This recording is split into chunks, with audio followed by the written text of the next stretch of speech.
Under the function description is a text description of what the function does.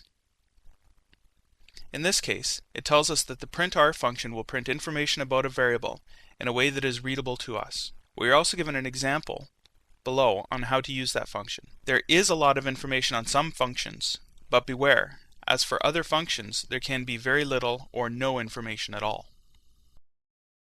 A little further down, we notice that there are user-contributed notes. These can be very useful, but a word of caution. Some of the information in these notes is out of date or just plain wrong. Take what is posted here with a grain of salt, and always double check the work before using the information for your own purposes. I have found some gems in these notes, but I've found some real dogs as well, so use posted functions in the user contributed area with great caution. Back up to the search line. If you search for a function name, PHP.net is smart enough to realize that you want the actual function and take you directly to it. For instance, if I were to search for MySQL Connect, you can see that it takes me directly to that function listing.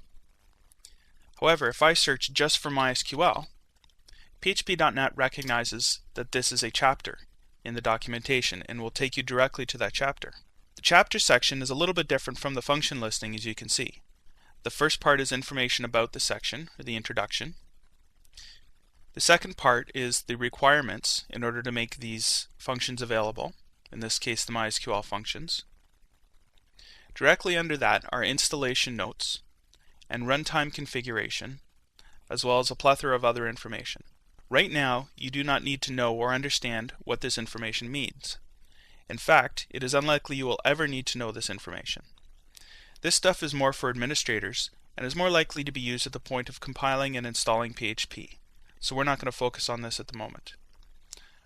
However, a bit further down, there is a table of contents, which is a listing of all the functions available for this section, again, in this case, MySQL functions. This is a useful place to get an overview of the functions available, along with a short description of what each function does. If we click on any of the functions, we'll see that the left-hand menu also changes to the listing of all the functions within this chapter.